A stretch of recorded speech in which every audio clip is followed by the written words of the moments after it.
Good morning, good morning, good morning, my friends. It's another awesome monthly segment with my buddy Phil. We've got a full agenda to talk to you about today. So for those of you that are just tuning in, grab a cup of coffee, grab a cup of tea, grab your egg McMuffin, grab whatever it is. We'll give you a few seconds. Phil's got an official Phil coffee cup. You can buy those on Amazon or Walmart.com or not yet, but soon. Phil's hawking them out of when Phil travels, he hawks them out of his backpack. I mean, the trunk of my Volkswagen Bug, right? I got a love bug.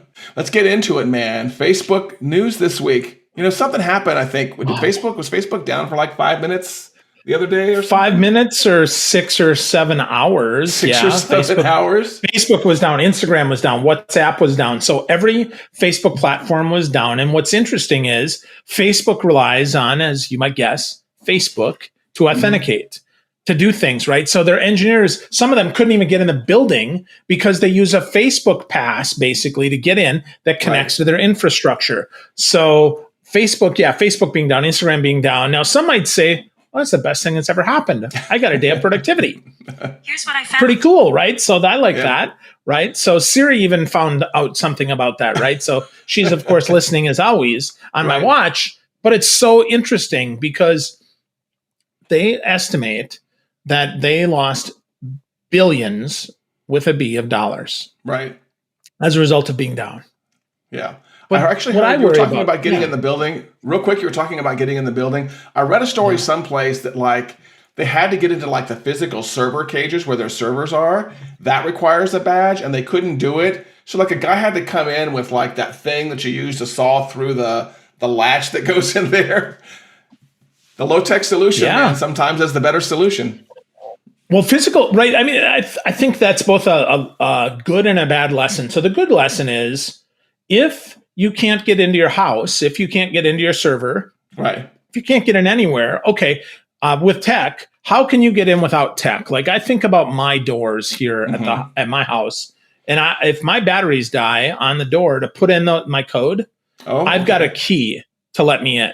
Okay, that's important, right? So with that. And I got to get that back from my neighbor, actually. So that's a good reminder. I got to text my wife about that. The other thing is that I think about for my tech, right? I want to have other pathways in. And I don't want to keep all my stuff on one person's platform that is not mine. Exactly, yeah. What about you, man? What's your big lesson there? My big lesson is what you said is true, but especially on the world of paid advertising, because I've got clients that live and die by Facebook ads, and they lost a day. They lost a day of revenue in some cases because they just any time their ad platform has problems or an ad gets disapproved or ad account gets disabled, it affects their downstream revenue because all that's top of funnel marketing, and their downstream revenue they may not see it today, but they may see it. Later down. So we're going to talk a little bit about owning the race course is what James Schramko calls it. I think I call it owning your whole empire. I wouldn't say that Facebook. This is not a red flag because this happens every single time social media goes down. We have the meta conversation about social media. We can all go meta and meta. It's not to say that you shouldn't do things on Facebook. Facebook still has the most eyeballs on the internet. Billions and billions of eyeballs every single day. But as always, it's good to diversify. For a couple of reasons. Number one, just technical issues, but also the other thing that came out this week is that whistleblower that went to Congress that used to work for Facebook, and she was talking about how she's gotten memos. I think she said there were thousands upon thousands of pages of memos of internal Facebook communication about how they don't necessarily always repress or push down viral things that are bad, because things that go viral, things that get eyeballs, things that get upvotes, those are what keep eyeballs on the platform, and those are what help the ad side. What did you glean from that whistleblower story? Yeah. So first, let's be clear. It's not bad, right? It's things that are disinformation or misinformation. Okay. To be clear, right? So it's things that are factually incorrect and factually incorrect on purpose. I might call you Penelope instead of Patrick. I didn't do that on purpose. I just can't type.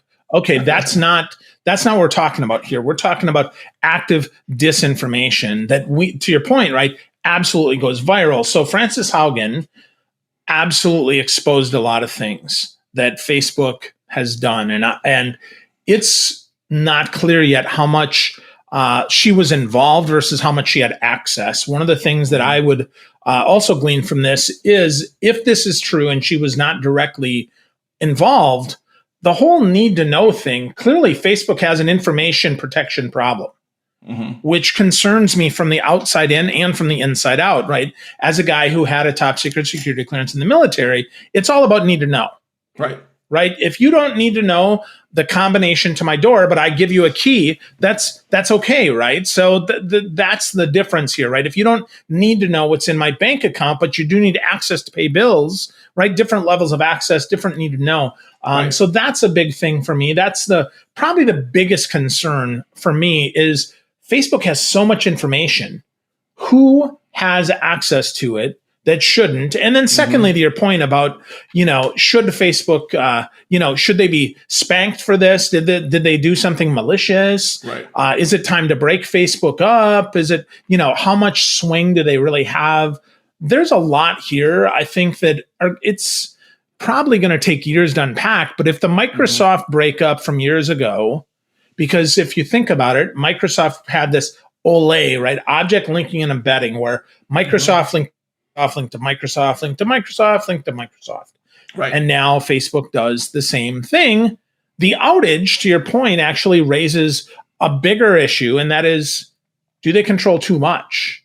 Is there too much consolidation in one spot for our own good as a country? And that's a hard question to answer. And should they be regulated, right? How should they be regulated? And Facebook would tell you, and they have said, we want regulation, but here's the thing that a lot of don't recognize, because about a month before, there was actually a New York Times writer who released a book about this, because Facebook wants regulation, but they know that they've got all their insiders working for the government already. So sure, regulate, but we've already played defense. Like, we're already there. We're going to block you. We're going to make it look like we want to be regulated, but we really don't. So it's interesting. I actually bought my dad the book on that, about the Facebook, the big lie, if you will, about Facebook. Let me see if I can find that the name of the book, because I got it from my dad, because he's, I love my dad. He's up in northern Wisconsin, and he's one of those guys where,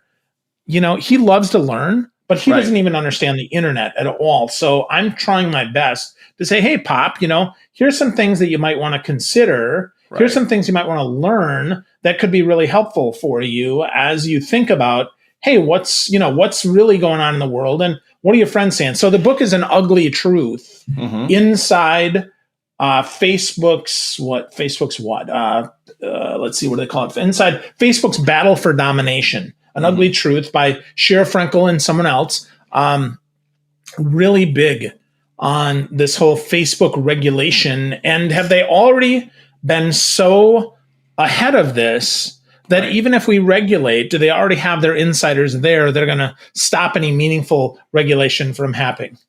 Got it. Good point. And I hadn't even thought about the security clearance thing, because I had the same security clearance that you had right there. And whenever I see anything, whether it's Facebook or any kind of government person, use their clearance to take out a bunch of documents and give them to someone else, some people in prison beat up child molesters. If I was in prison, that's the person I'd beat up. It's the person who basically violated the trust. Now, did it need to be violated? Maybe, maybe not. That's an ethical or moral discussion that we can have. But when you're trusted with something, to be able to make a copy of it and give it away to somebody else, I think Phil and I are talking about just the strictly unemotional part of just an employee having access to something and not being able to trust them. Because what Facebook's going to do now is they're going to do an internal review probably and really clamp down on who has access to information.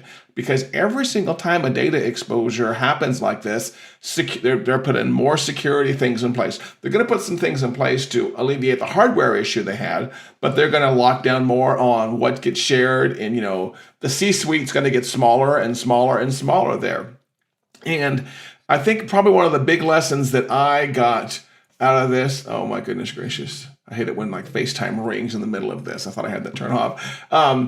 Probably one of the big lessons I, got out of this is I really thought Facebook had it on lock, like their technical infrastructure. Like it's very hard, or it should be very hard for a single person to make a single change that brings down an entire, infrastructure. And I think this one was like an internal DNS change of some sort. They got propagated out to a bunch of routers all at once. I mean, why not propagate it out to a couple of routers? If you've got 1,000 routers, why not propagate it out to 100 routers versus everybody all at once? And so, there's various lessons there. I do think it's a good lesson though to remind people to make sure that you diversify your ad spend and make sure you diversify your social sharing there. Just take that away. Go read some of the articles on this. But as always, don't bank on everything being on Facebook. And I'm doing some things in my business, like by building a social network on a third-party site. But still, again, that's probably the big lesson out of there. Since we're going to be talking about content, syndication and production and things like that, I know you brought up some news during our pre-show about Instagram TV. Now, I have to admit, out of all the social networks, Instagram may be the one I'm the most ignorant on. So I rely on Phil on this one. So what's going on with Instagram and Instagram TV, buddy? So IGTV or Instagram TV was a separate, like a separate tab and a separate feed of long form videos. Mm-hmm. Well, they also have Reels and then they have regular videos. So Instagram effectively had 3 different ways that you could put video on there. 4 if you count live and 5 if you count stories. So 5 different forms of video. Live, not going to your profile unless you save it as a highlight, and private video, again, not on your stories, disappearing after 24 hours. But let's talk about Facebook Reels, which are the short form videos, and and Instagram TV, which are the longer form videos. And now they're smushed into one. So if you look at your Instagram app, for some it'll be today. They're probably slowly rolling this out. They probably learned their lesson after this, but it'll basically just be a watch button, right? It'll just be one button and it'll be all video in one spot. Now, this also tells me that Facebook is thinking with Instagram, our engagement is shorter. Reels are more important. For newsworthy stuff, we want IGTV, we want live, we want you to maybe chop this up. And frankly, we actually like the shorter form videos because they get more play and we can hook you with 15 seconds and then sell you with an ad. So that's the whole interesting thing here. So if your account's eligible for ads, it cuts off your video at 15 seconds if you place an ad on there, at 60 seconds if you don't. Right. And then it goes to the tab for watch, basically. Mm-hmm. So now, again, we're seeing consolidation on LinkedIn's platform because they already have been pushing Reels to Facebook, shorter form video. LinkedIn or Instagram? I'm sorry, Facebook. I'm talking Instagram and Facebook. Sorry, I said LinkedIn. Yep. So they've already pushed those Reels from Instagram to Facebook, and now we'll see more advertising there, and they'll all be in one spot. We'll all see one watch. So I'm curious how this is going to affect stuff like you and me, Patrick, who do live videos. Right. Is this on Facebook? Are we going to do shorter form? Because, YouTube last year rolled out their YouTube snippets that are shorter form videos. Yep. Are we going to see now all the platforms have 30-second, 60-second, and long-form videos? And my guess is yes. My guess is yes. I would agree with you there. Yeah, I think it's called YouTube Shorts. I was doing some Shorts. That's it. This weekend, and I have to admit I'm not a big fan of the really, really short form video. I just think we both agree that you need short form and long form video. But to me, short form is 3 minutes. I can't say anything in 30 seconds. I can't personally say anything in 60 seconds. I can't dance. I can't do something silly or stupid in 60 seconds. Well, I take that back. I can do something stupid in 5 seconds if you give me the chance. But I think that for me personally, I need to look more into the Instagram side of things and using software like I'm doing right here, Ecamm, to go live on things like that. So I found when you brought up that topic for us to talk about, I found that interesting because Instagram is just some place where I'm super, super ignorant. So did you say that you shared an article online about this or something about that? Can people go to your profile? I didn't, but I might have. I mean, it might be on my Twitter, right? Probably is. It's probably on my Twitter account at Phil Gerb. That's where I try to share more newsworthy stuff that I think about, and I'm like, that might be interesting. So yeah, twitter.com/Phil Gerb. I'm Phil Gerb on Twitter. Philgerb, right? Yep, that's right. Yeah. So yeah, here we go. Yep. So Social Media Today wrote an article about it, and I shared that article. I'll pin that to the top of my profile so people can see that article. Got it. And make sure if you're not following Phil on Twitter, you go follow him. And again, it's at Phil Gerb. I would have thought about it ahead of time. I actually should have put our Twitter accounts down here at the bottom. Yeah, next time, right? Yeah. Right. So, so we like to cover the news, and we've done that. If you're just kind of catching us in the middle, go back a little bit. We talked about the Facebook outage. We talked about the Facebook whistleblower thing. We talked about Instagram TV. But our main topic today, which I have to admit, Phil came up with, and it's a really great topic, is content distribution. And I'm going to give a real quick thought of what I think content distribution is that I want to hear from Phil. And then we're going to just kind of go through some points, some good tips, some bad tips, some tips and tricks, some things you need to know. Because again, this is a world where Phil and I deal with this every single day. And if you don't deal with it every single day, don't fret, because you cannot know everything. I just admit, I don't know Instagram very well, and I don't know LinkedIn. Anyone that wants LinkedIn information, I send them right over to Phil, because you just cannot know everything. But today we're going to try to educate you a little bit on content distribution. So I like to think digital content distribution to me is a little bit like the real world content distribution. You know, you're in a recording studio, you record a show. It could be a radio show. Let's stick to like radio shows and TV shows. You record that and the cameras stop. And then if you do nothing, nobody will ever see it again.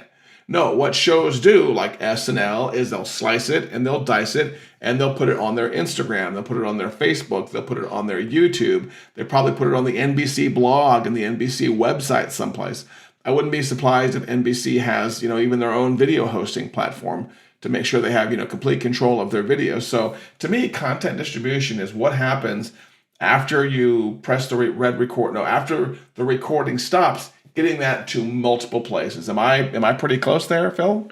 Yeah, no, I think so, right? I think you're absolutely talking about distribution. I want to share one more thing and then add a little bit about distribution. And that is, I want you also to think about content syndication. Okay. Syndication is where your things automatically go to different places. So for instance, in an audio podcast, you have syndication places. They call it distribution, but I would really argue it's syndication, meaning you record once and then it automatically goes places without you touching it.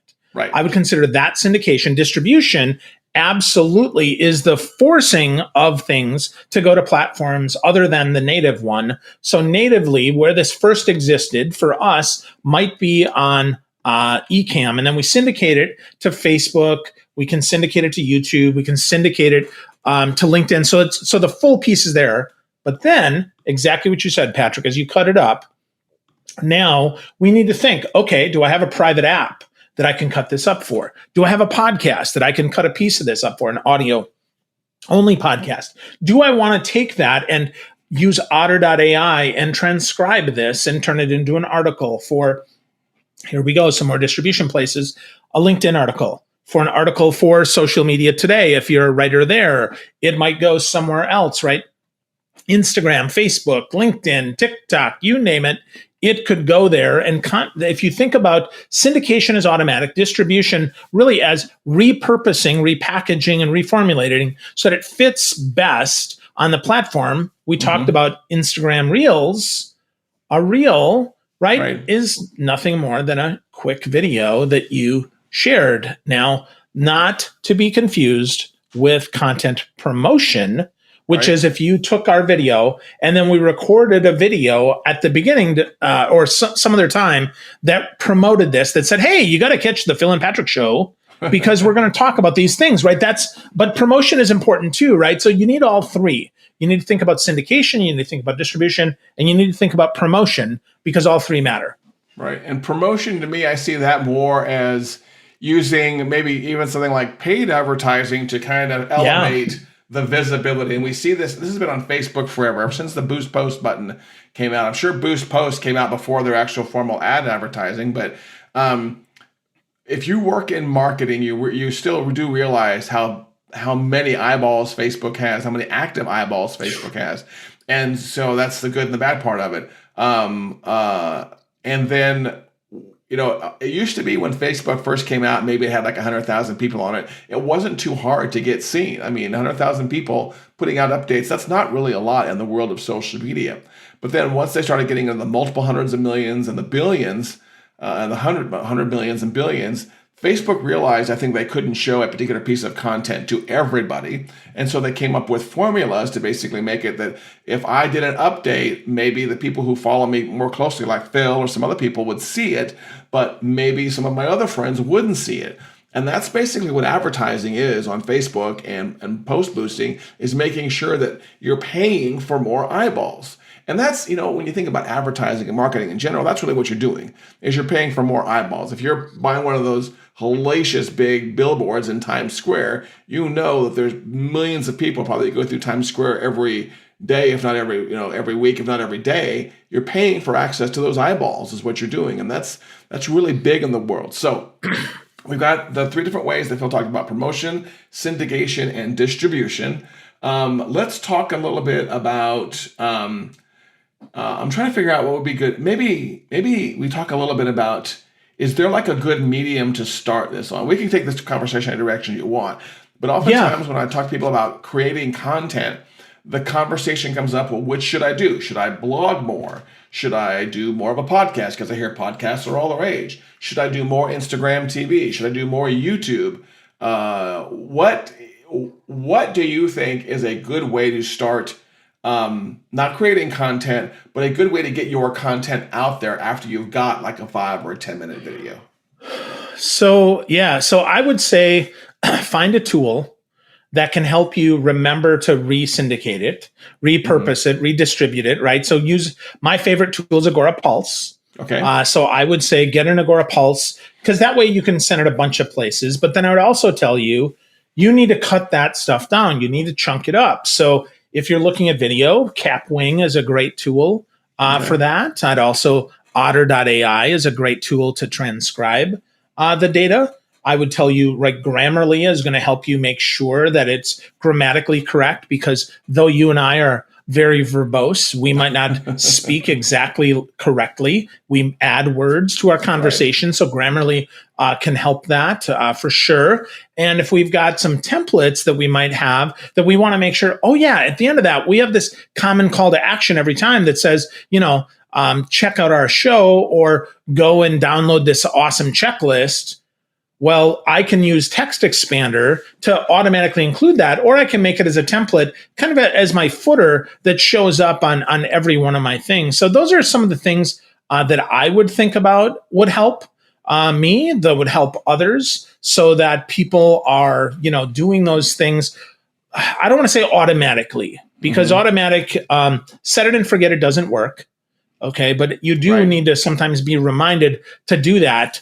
Multiple times. I'll tell you, if we just promote the show once, we get, let's say, 12 people. If we promote it a second time, we might get 30 people. A third and fourth time, we might get 50 or 100 people. So we have to promote it more often, because frankly, to your point about the algorithms, they only promote what we pay for and what's popular. Right. So we have a choice. We can remind people, hey, by the way, it's out there, or we can pay to advertise. It's really our choice. And that's really the key. So I would also consider, if I'm, if I'm starting out, setting aside some money for some advertising. Right. Set aside some money to actually share this in front of not just eyeballs, but the right eyeballs. Right. Who's my target? Who do I want to talk to? Who would be best if this would get in front of? Because frankly, I don't want virality. I want cash flow.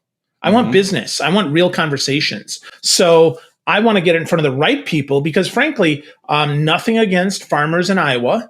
My dad is a farmer from Wisconsin, right? So, or farmers in Wisconsin, or farmers wherever you are. But my content, our content, Patrick, is, I don't have an upsell. I don't have a way to monetize working with a farmer. So it's great if they get our content. I hope that they find it valuable, but I wouldn't purposely pay to get it in front of my father, right? Or someone like my dad. That's, so that's where advertising comes in. So maybe set aside $50, $100 a month for some advertising, and that would be it. So cut it up, advertise, and then maybe even ask your friends, right? Send that privately and say, hey, Patrick, this might be valuable for your audience too, right? This is why I really recommend you should connect with your competition and your peers, because sometimes it's like, oh crap, I got nothing to share. Oh, that thing from Patrick would be perfect. I should put that out there.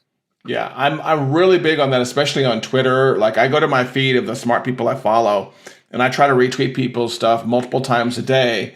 Number one, because they're really smart people, but maybe I might get some reciprocal work out of it at some point in time, to where they might share my stuff.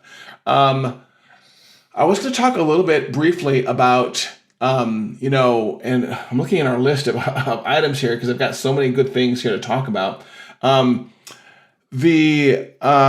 Probably let's talk about this. Old content.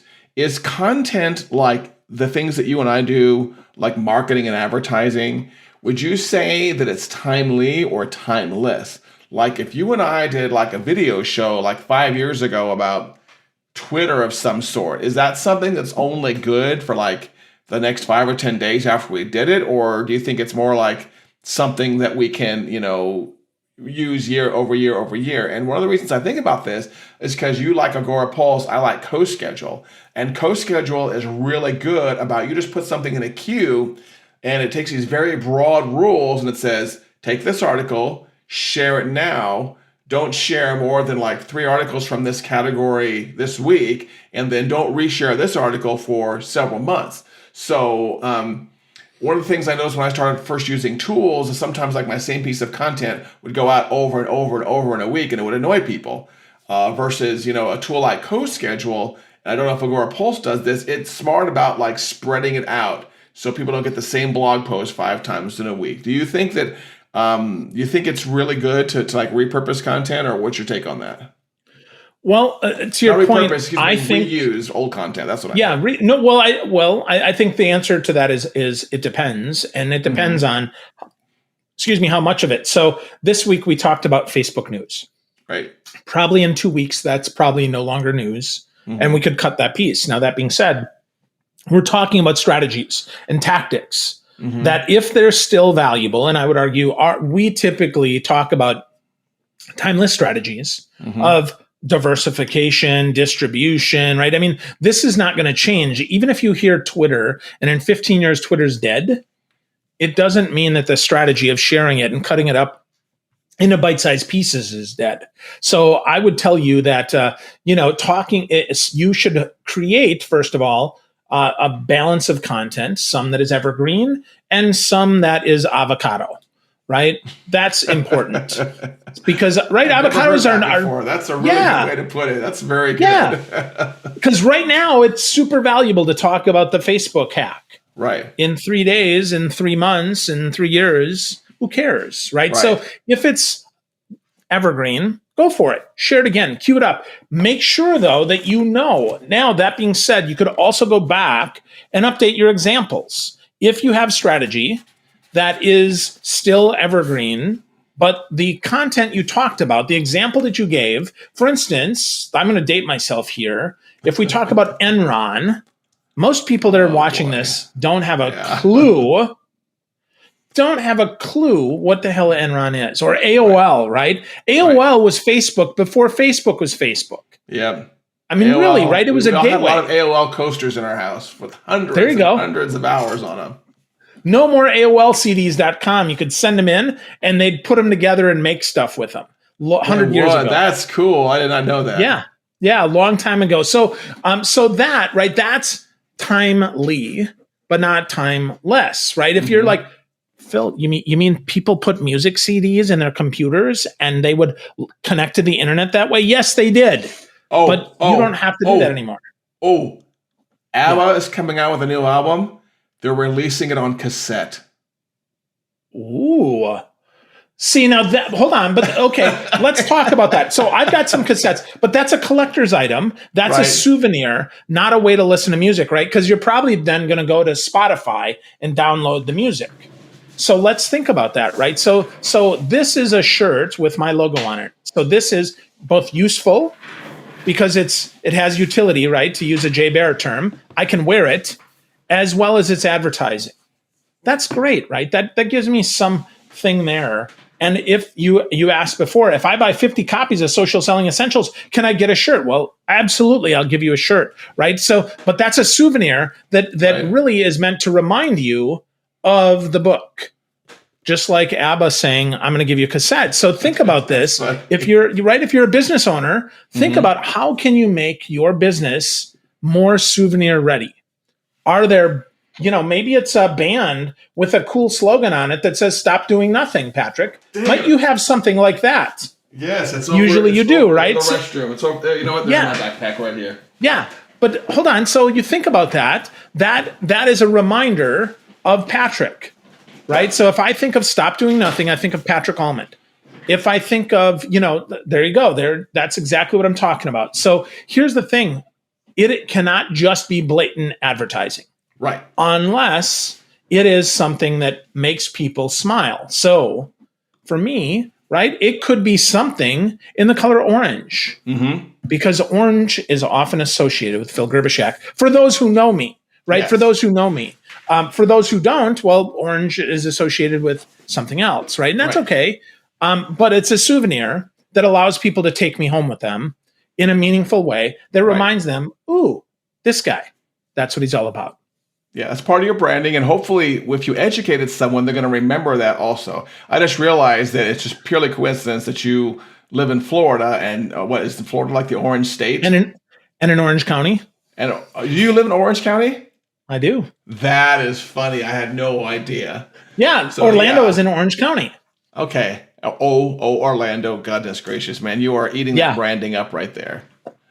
Yeah, for sure. But so if we think about that, though, that can be intentional. Now, I didn't intentionally move to Orange County, but that is comical, right? So now I can add that on. Just like I will tell you, my glasses initially were a happy accident.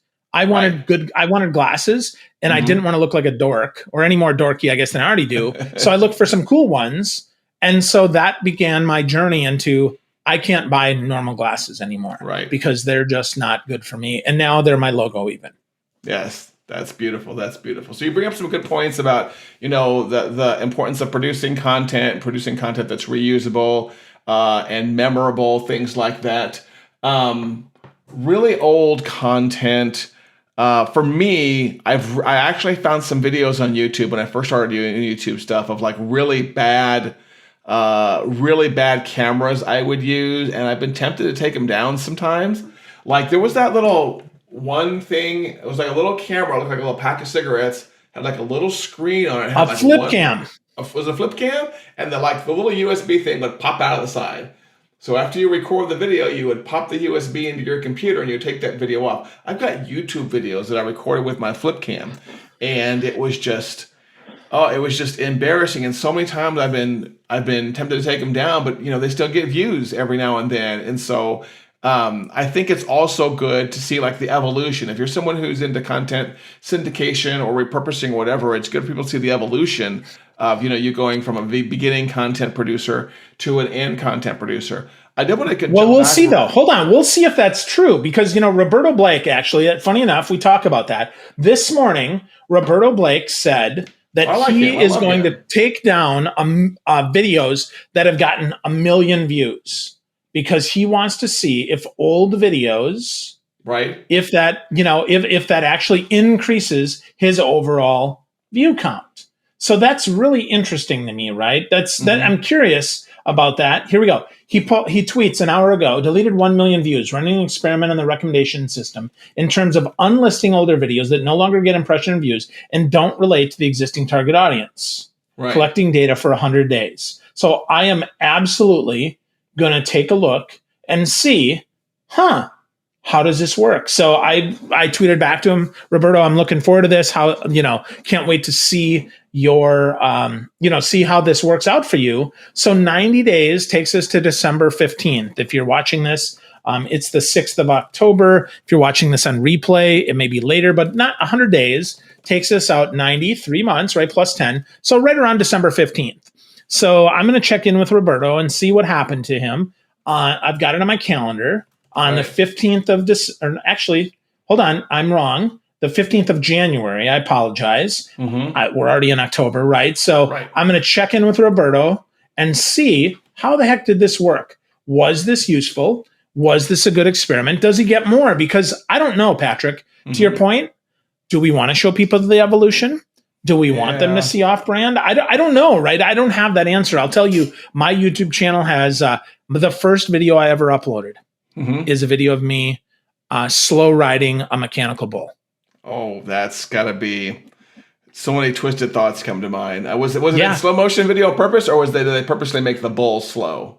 Yeah, well, dude, I can't ride a bull. I'm from Wisconsin, not from Texas or Oklahoma, right? So they had it really slow. And instead of getting bucked off the bull, I slid off the bull, right? Really lame. It's still on my YouTube channel. But the thing with that, right, I think about that.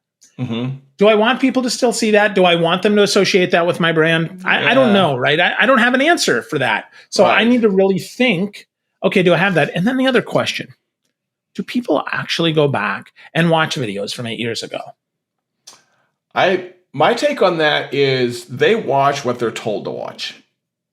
People watch content on the internet that they're told to watch. Whether we go through it overtly, like here's a link, like you tweet out a link to that YouTube video, or something where your videos suggest other videos. For example, one of the YouTube strategies I heard recently is that to go look for popular videos, really insanely popular videos, and name yours in a similar way. That way yours come up as a suggested video when someone's done watching that video. So you can basically dovetail. So I think that the platform will basically tell you what to watch. So for example, when I go here to youtube.com, I'm gonna go to the homepage. And by the way, I tweeted back to Roberto, letting him know we're talking about him. This gentleman who does really good, talks a lot about content, really good content, is a guy named Roberto Blake, Roberto.Blake. I really should drink this early in the morning. On Twitter. So if you're watching us, make sure you go follow him also. It sounds like Phil and I both follow him. But I go to YouTube right here, and this is all stuff I've watched before and related stuff like Hamilton. I'm big into Hamilton right now, so I've got Hamilton videos up here. I've been watching a lot of videos on learning how to play bass, because there's one back over here someplace, and it's kind of see it right there. I get a lot of video suggestions on there, and that's usually the stuff I watch. I very rarely go searching for a particular video. I may go search for bass covers for Prince songs, or David DeVee doing silly things on Hamilton, and they tell us what to watch. So that's my take on that. So if you found a really popular bull riding video and you went back and you renamed your bull riding video to have a similar name, I bet you might start seeing more views on that. Wow. So that's an interesting strategy, right? If you want more views, let's qualify that. Yeah. No, that is an interesting strategy though, right? So doing that, maybe even doing the research up front, because I have heard and seen that Nate Woodbury actually is one of my favorite YouTube smart guys, right? Another NSA guy like us. And Nate says when you rename the video, it often performs less than rename. So instead, do the research ahead of time, and look for the popular name, and then name yours similarly to your point, so that then the algorithm says, well, you like this, and therefore you might like this. Yeah. I use a company that syndicates and edits my videos and stuff, and they have a spreadsheet for me that we kind of work in together, where they say these, and they do SEO research on the titles, because they use an SEO tool, or maybe a PPC tool, I'm not quite sure which, and they tell me, this phrase, this topic is a good topic, this phrase is a bad topic, kind of thing. And that's what I use to guide when I'm not doing our one-on-one videos, when I'm doing some other kind of content there. So that's a very good point when it comes to whether or not you want the old content to be produced. Now, you mentioned, and I want to dip over to here a little bit, you mentioned Agora Pulse. Can you kind of go back through and list some of the other tools you were talking about? Because I want to make sure that people have a chance to take notes on those. Sure. So Agora Pulse is a content distribution platform, social media management, whatever you want to call it. Big fan. Been using them 5 or 6 years now. I like otter.ai to do transcripts. Really fantastic tool. Otter, like the animal, OTTER, otter.ai. I've been using them pretty much since they launched, and they're actually the transcription engine behind Zoom as well. So super duper tool. Capwing, Kapwing, is one of those tools that allows you to reformat videos because, that the square for Instagram feed is not the same as the rectangle for the Instagram and Facebook stories. Or if you want to add bars on the top with captions that run through, that would be available on Capwing as well. Okay. I mentioned Text Expander. Text Expander allows you to take a short keystroke combination that frequently you type and add that in by typing, if I type a, VF, question mark, it could type a paragraph worth of stuff that I frequently do. So that if I was always struggling to remember, crap, dude, put this call to action in. So I could have CTA1, CTA2, CTA3, right? Remember how to do that. It did. Cool. Yep. So that's pretty cool, right? Saves me a lot of keystrokes there. And I think those are all the tools that I mentioned today, Patrick. Yeah, and my version of Agora Pulse is one called Co-Schedule, and I got that from our good friend Jay Baer. I'm not sure if it was the first time I heard him speak, but eventually online I saw him mention this. And it's kind of interesting. The first time I actually did see, I just realized this is like a confluence of things happening. The first time I saw Jay Baer speak was on content repurposing, because he's really good on this. He's got blog posts on the Convince and Convert website talking about repurposing a single content into 10 plus different pieces. But the first time I saw Jay Baer speak was in New York at that, I think it's a Marriott that's like right above Times Square. Does that sound right? With like the curved bar that lets you overlook Times Square? Right by sure. Right by that curved bar, there's like these conference rooms. There's like these breakout conference rooms. And NSA brought me in, brought Jay in, brought Peter Shankman in, and we all talked about content. So I have, quote unquote, shared the stage with Mr. Shankman and Mr. J there. It was pretty cool. But that's another place if you want to go learn about reusing content or repurposing content, go to I think his company's Convince and Convert. Is that right? Yep. Yeah. So I would say actually do a Google search for the phrase content atomization. That's the phrase that Jay coined about cutting things up. So content atomization is what Jay talks about, and it'll definitely pop up. You'll see it. It's super good. Jay's got a lot of great ways of talking about that. I always call it measure once, cut 100 times, and try to think of 100 ways that I might be able to repurpose my content. So, lots of different things. Yeah, I did the Google search, just like you talked about, because I'm looking at some things right now, you're talking about them. And his is the first organic article that comes up on the topic, and it's 47 tactics to atomize your content.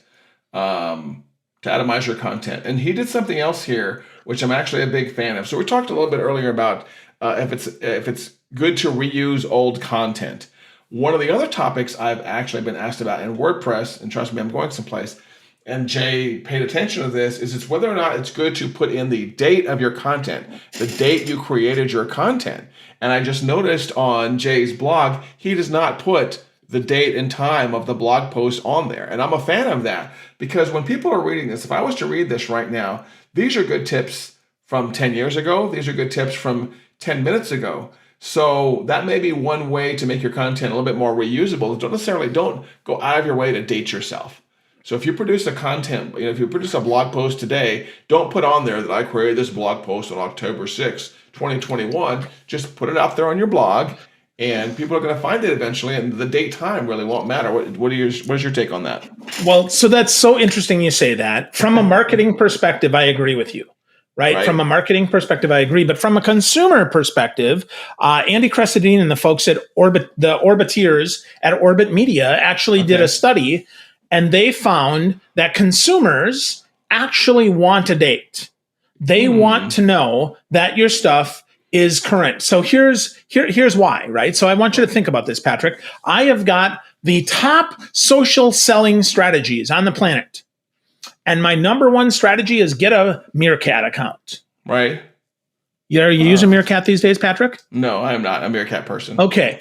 But if I could see in the Google search that this is actually from 2013, and Meerkat, because Meerkat is no longer a platform. Right. Okay. Meerkat died a long time ago, an untimely death. This was, so if instead I would find then an article that is from the last week or this year at least, right? So top statistics of that. So I think some articles absolutely need dates. In fact, in Jay's article about repurposing your content marketing, go all the way to the bottom.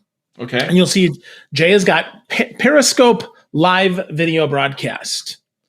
From what I understand, and I could be wrong here, but Periscope is no more.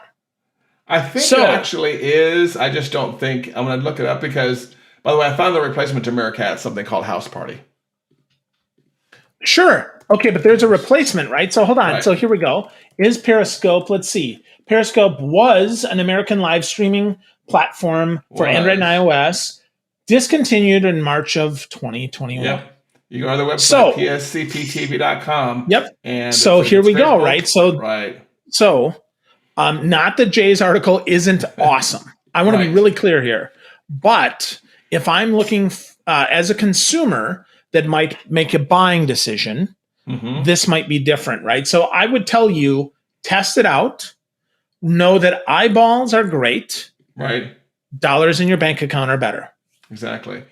It looks like what happened to Periscope, first of all, like you said, March 31st of this year, it looks like it's one of those tools that got absorbed into the native platform of Twitter. And Twitter's done, Facebook and Twitter are both really good about this. Quick, just sidebar here about when a third-party company writes a really good add-on for them, they just suck in the company, give them a ton of money, and then close down the tool and just add the feature into the native platform. So that's what happened to Periscope. I just hadn't paid attention to it. And that was just in March of this year. So 10/3, so just 7 months ago is what it looks like. Yep. Pretty interesting, right? So I don't know that, right? I can't give you a definitive heck yes, do this. I would tell you test and try and see what happens. And if your stuff is timeless, well, then you don't need a date. And if it's timely, you probably do. And also, it would not hurt to go back maybe and revisit. If you're someone who did a tactical blog post like this, to go back and revisit, because you can just update that. Maybe Jay could probably update that blog post in parentheses and say, updated October 2021, Periscope is now here. Click here to read my article on this new thing. So you can do maybe some intro linking in your own website as you produce new content, linking back and forth to old content. Because if that's the case, in the beginning of the new article, I would say, click here to read our original article, and then have the original article link here, so you got some two-way linking there with. For those of you that are big SEO fans, you want some intro links in addition to some external links on your website right there. So, so I'm looking over here at our notes here. We've talked about the news. We've talked about content distribution, syndication, and promotion. We've talked about the mediums that you should be using and some of the platforms that you should be using, whether or not you should be using really old content. And Phil has done a great job of covering the tools that you should use. I don't have as many tools in my hip pocket as he has in his. I'd like to close maybe, Phil, with, if you're in, I always like to give people, because we've been talking for about almost an hour now about long-term solutions. What about if you were in an elevator with somebody and the phrase came up, what I've been really thinking about content distribution, and you guys both get in on the first floor and you've got to the 8th floor. They're like, hey, you're Phil. I heard you know about this topic. What can you tell me that I should know about, one tip I should know about a content distribution on this elevator ride?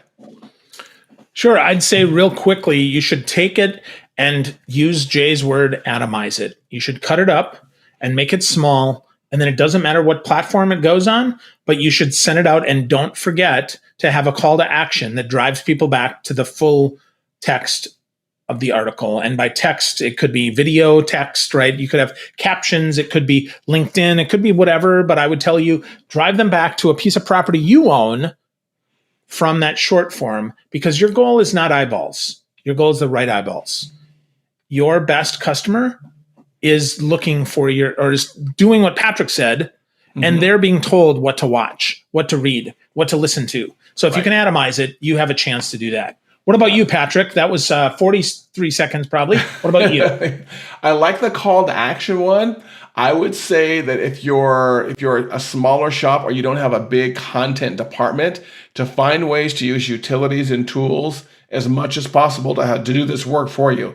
And a big one I think of is Libsyn, which is where I host my podcast. Libsyn is really good about constantly adding channels in there to automatically syndicate out your content, like you brought up. Like when I put up a blog post, I know my stuff is a push of one publish button is syndicated to Amazon podcast now, because Amazon does podcasts. It's syndicated to Spotify. It's syndicated to radio.com. It's even syndicated to the platform of the ALEXA that's in my office right here. So I've gone over to friends' houses before and I've said, hey, ALEXA, play the Stop Doing Nothing podcast. And like my podcast is in everyone's house.